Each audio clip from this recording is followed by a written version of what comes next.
Hey, g'day, it's Prezzo here, back in the shop for 2021, and let's hope that this year's a bit better than the last one. Now, what I wanted to do today was to show you this Kurt style milling vise, which I bought when I had another milling machine, and on that machine it worked fine, but on this Bridgeport milling machine, the large comedy size handle that comes with this vise is a bit of a pain, really.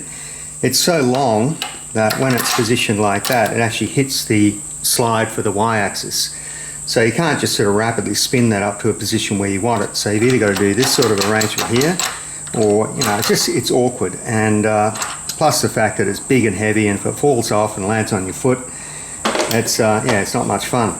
So what I was looking to do is to make a shorter style of handle that you could sort of quickly spin, and then if you needed to reposition it to get a bit more leverage on it.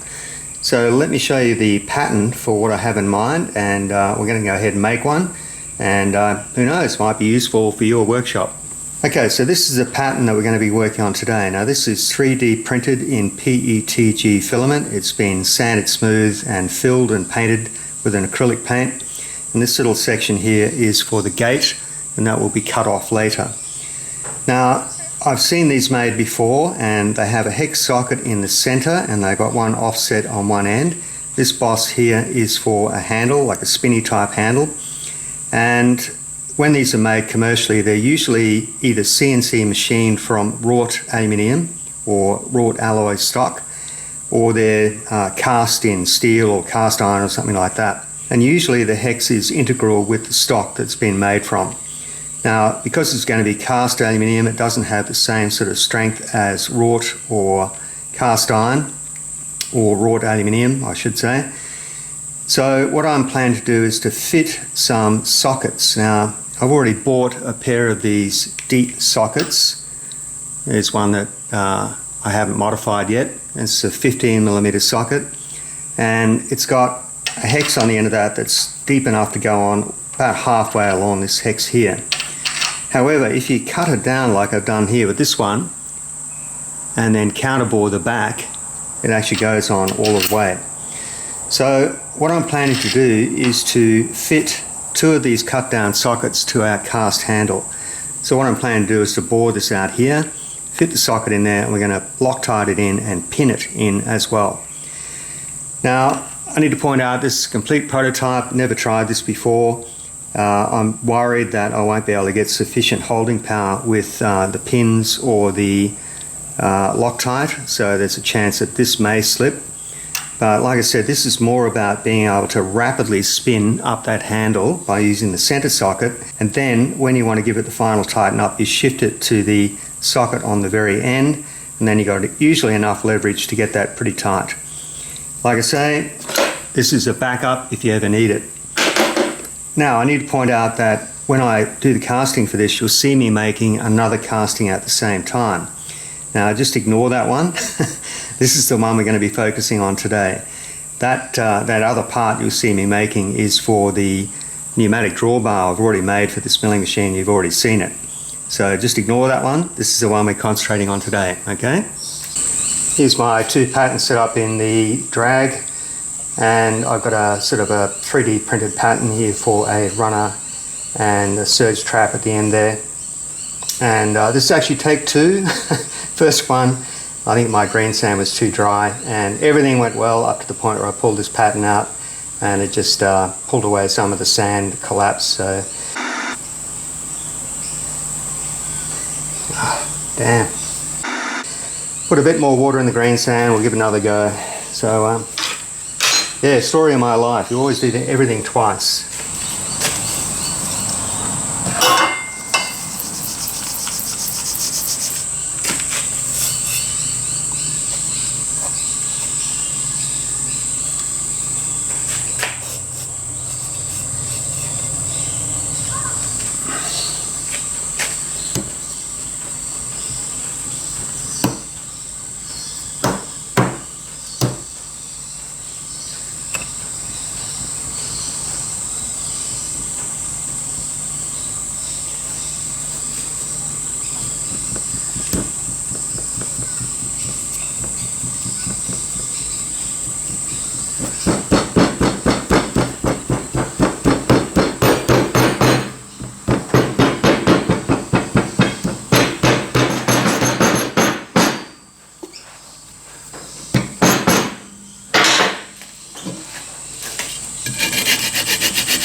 Now, if you're looking at that and you can see a gap there, yeah, there is, don't worry about that. It's actually moved, but I can scrape that out later, that's not a problem.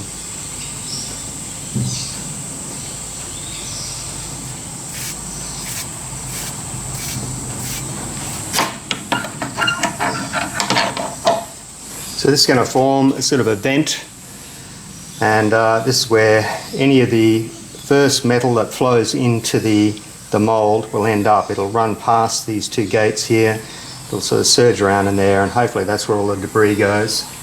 Okay, here's our tapered sprue, and we need a riser.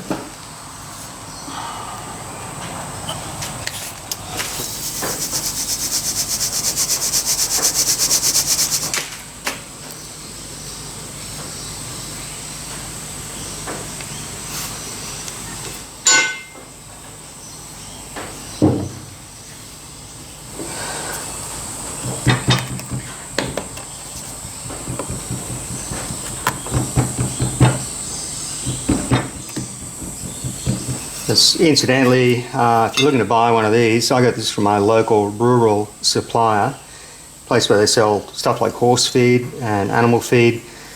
Yeah, these are great. And just in case I offended anybody by calling that a riser, also sometimes called a feeder.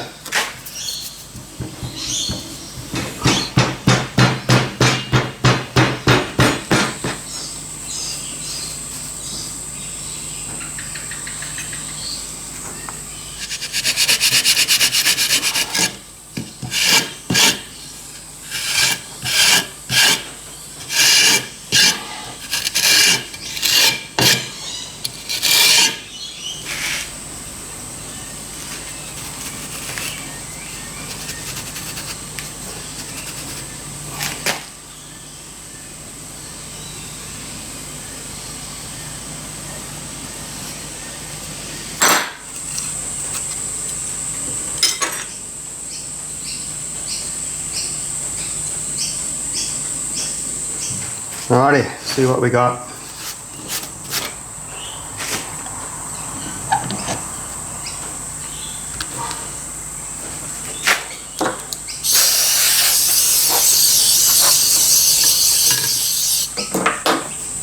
It's always worth going around the edges here to make sure there's no sand overhanging the pattern. So that can lead to edges breaking away when you withdraw the pattern.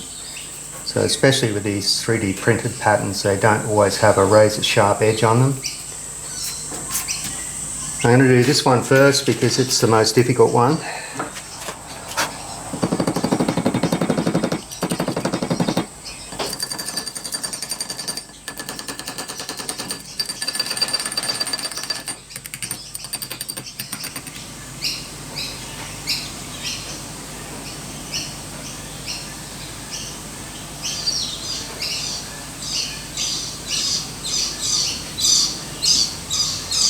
Ah, happened again. Look at that. Alright, I'm not too bothered, that will clean off later. Clearly, no, it's not clear. I was going to say I need more of a fillet in there, but there's already quite a lot. Never mind.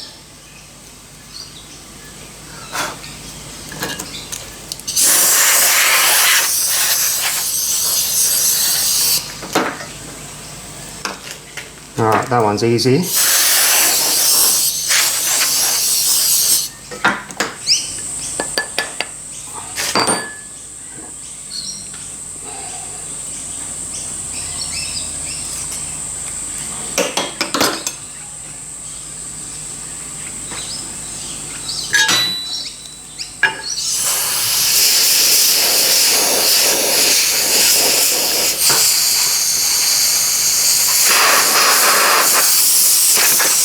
Alright, I think we're good. Let me show you close up what we got here. So you can see where that's broken away there. But that will just leave like a bit of flash on the edge of the casting. We can remove that quite easily. Remember, ignore that one. Alright, let's melt some metal.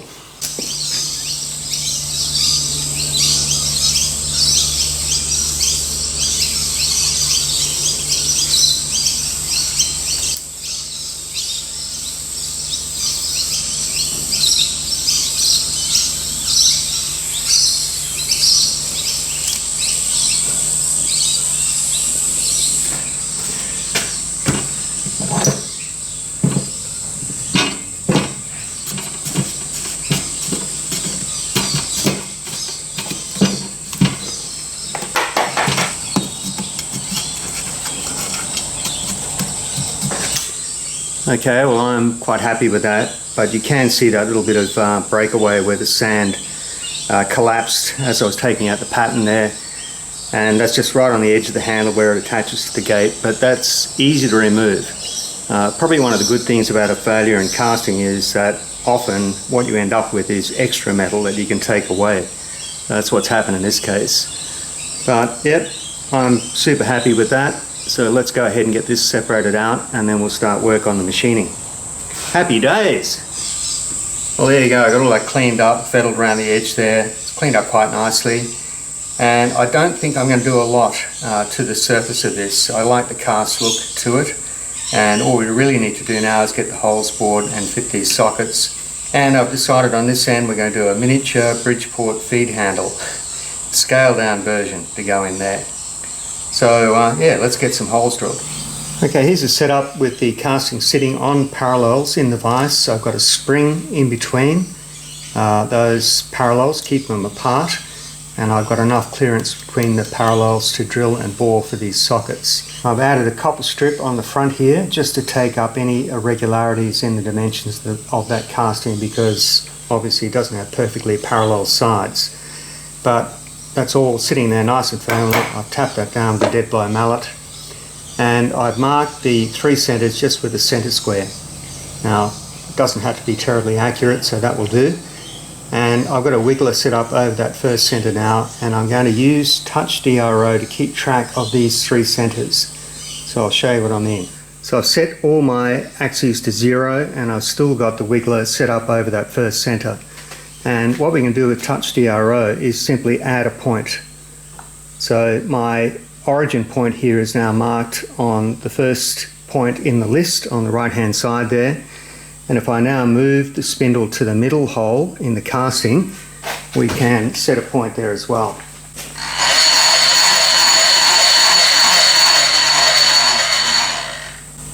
Alright, that's my second hole position, so we just simply add a point, and we'll set up over the third one.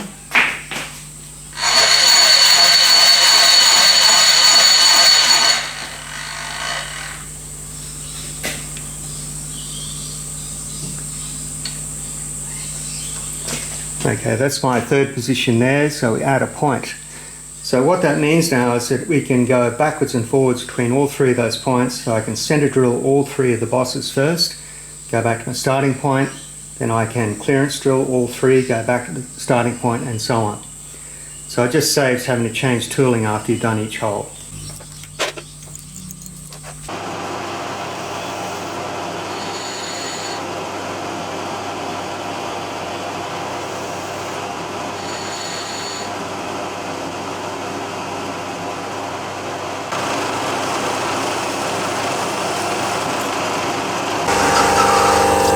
Okay, swap out now for the tapping size drill for this one, which is going to be M8, and we'll go back into all 3 holes just to give us clearance with a big 20mm drill bit.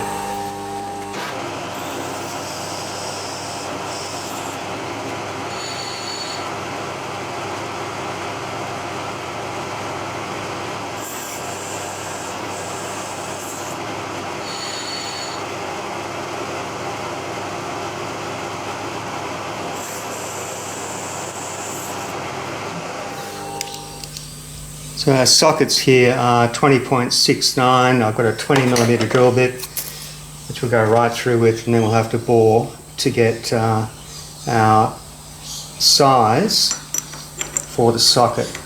And I want to be able to Loctite these sockets in, so they're not going to be a press fit, they're just going to be like a sort of a sliding fit. And I found out the hard way with these drill bits that have the hex on the end of the shank there that you've got to be really careful about putting these in a keyless chuck. You've still got to be sure that you're gripping on the centre of the flats.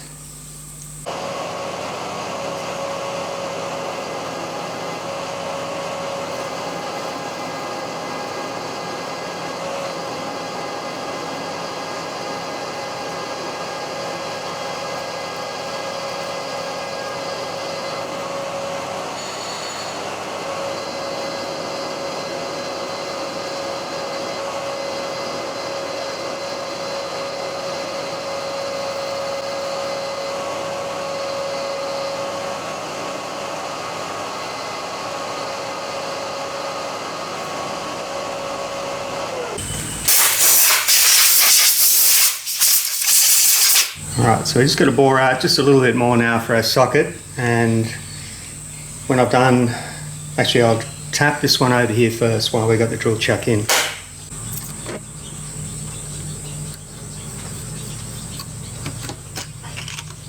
Just get that started and we'll do the rest later. Okay, let's get back to boring these.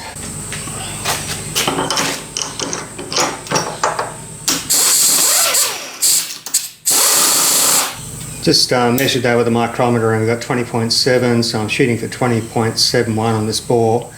Boring head set up, and I've just touched off on the wall of that drilled hole.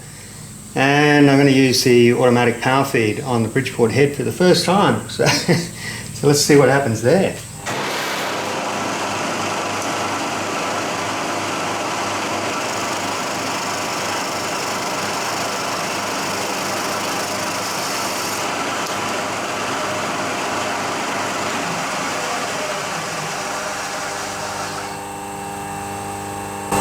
Feed might be a bit quick.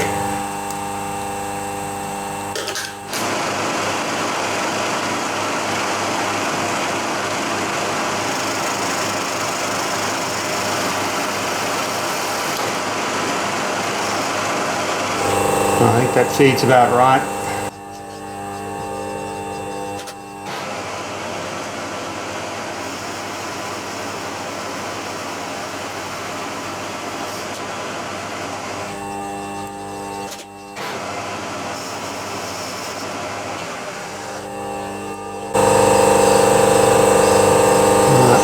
I have a feeling we're very close. I haven't bored all the way through there yet.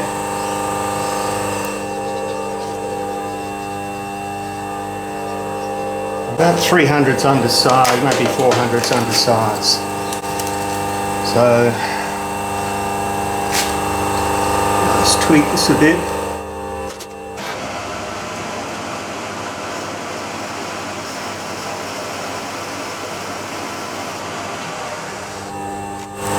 Now what, I reckon that's going to go in. So we're going to leave that. And I won't reset the boring bar, we'll just come over and do this one here.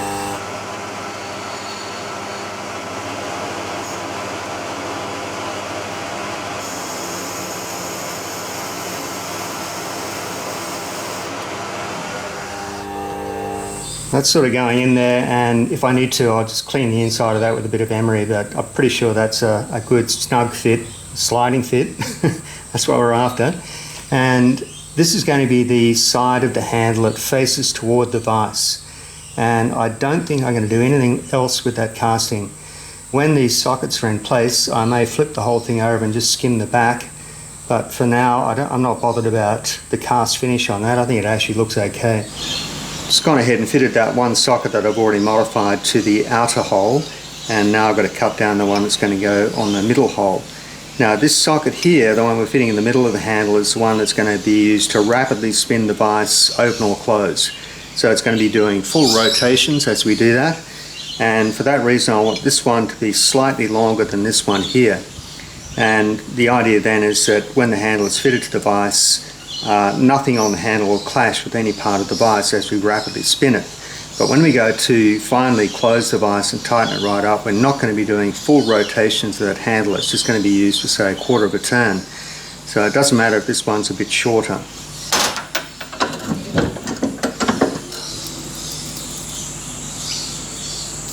That's right. Measure twice, cut once.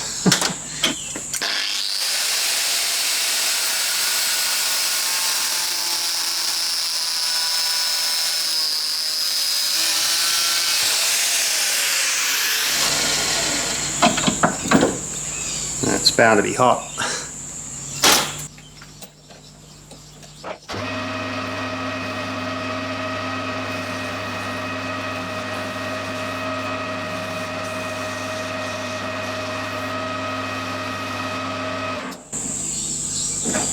It's a lot harder than you think.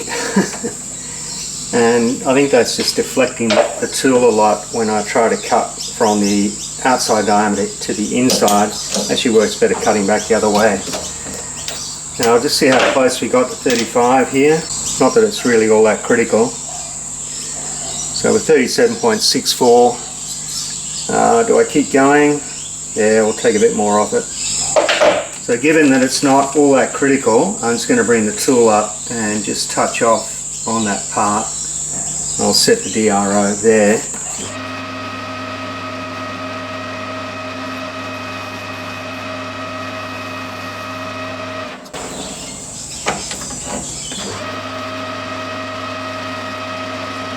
Now I've got to bore out this inside here until we get back to the position of the hex in this end of the socket here.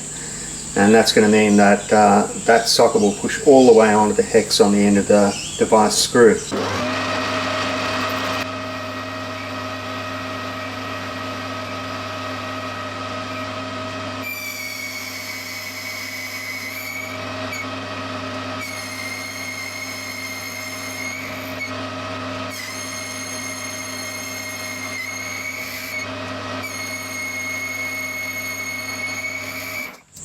I've pressed those two sockets in there now, and you can see the different heights of the two sockets there. And I've aligned the hex on the inside there as best I can, not that it's really all that critical, but you can see that when it goes on there, it's more or less horizontal, and it should stay that way when we shift over to the other socket. And yes, it's a bit sloppy, but that's the way it is. This is probably about 14.6 millimeters across the flats, and of course that's a 15 millimeter socket. So what we need to do now is set this up in the mill vise, and I'm going to drill a cross hole down through the aluminium casting and into the socket, and we'll fit an M6 socket head screw in both of those and Loctite it, but I've got to powder coat everything first.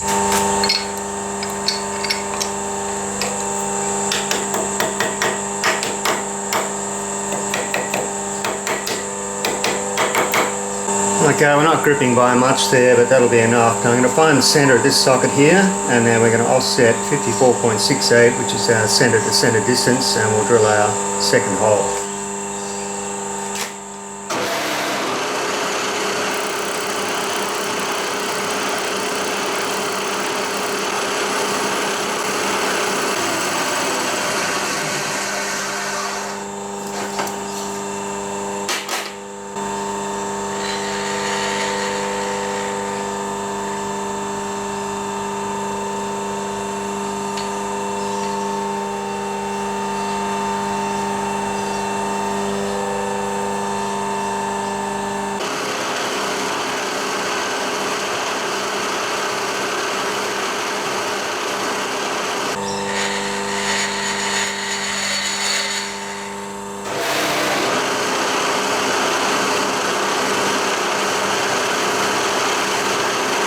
Alright, so I got these two center drilled here now.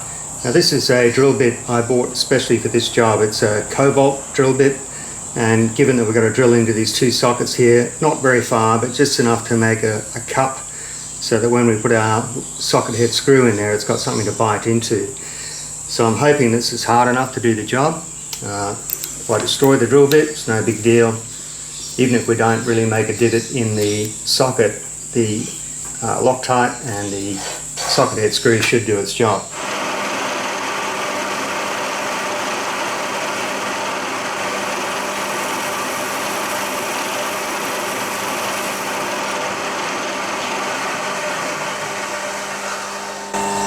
Alright, well I'm guessing that's that's swore from the steel, so I think we've done okay. So we'll go back and drill the other one and we'll get them tapped.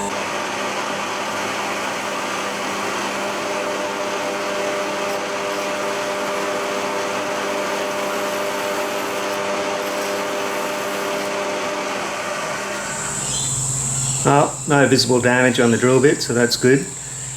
I'm going to take these sockets out now before I put the threads in these holes here, and then like I say, I'll get all this polished up and then get it powder coated. Just took the two sockets out, and you can see the dimples in there. That'll just give those socket head screws something to bite into. Okay, I've got all this prep for powder coat. These silicon plugs are just to keep the powder coat out of at least one side of the bore anyway. And given that this is a speed handle, there's really only one colour that we can do that, and that's lollipop red. You know I'm right.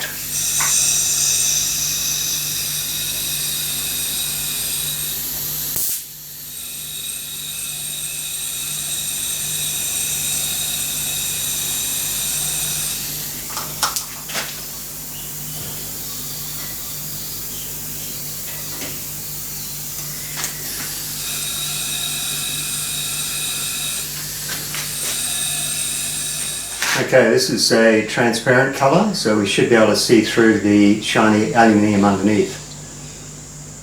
Let's bake it. Okay, I'll let that cook for about 15 minutes.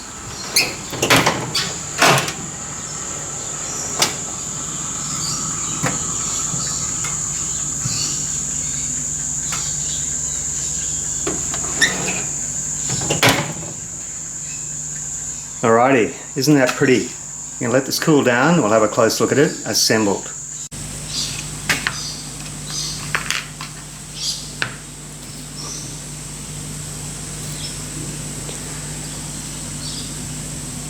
I gotta say, I'm getting a bit aroused looking at this. Be still, my beating heart!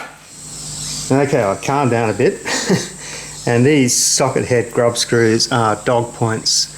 And I've checked and the ends fit nicely into those little dimples we drilled into the sockets. So let's go ahead and get this together. So this is Cyber Bond. It's not really Loctite, but it's almost the same thing. I've cleaned the inside of the bores with alcohol. And the trick is going to be to get the holes aligned.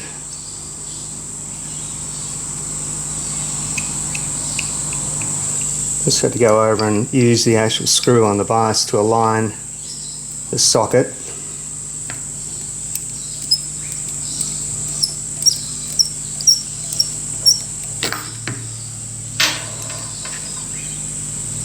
Alright, that's one. Maybe it's better to put in the hole so it doesn't spill everywhere.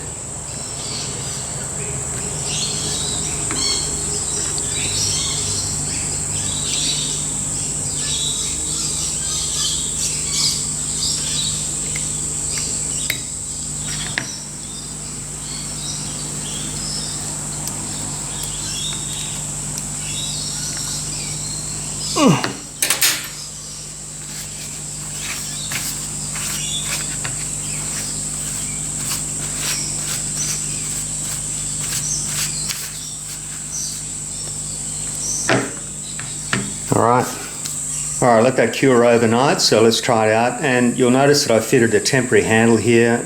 In the next video I'm going to make an 80% size Bridgeport feed handle for this. This is just a temporary thing to show you how it works. Now, the big party trick with this particular type of vice handle is that you put it in the middle socket, you can rapidly spin that closed, and when you really want to tighten it, you shift to the end socket and really go to town on it. And I don't think there's any danger of breaking that. If you're some sort of gorilla, then yeah, maybe you will.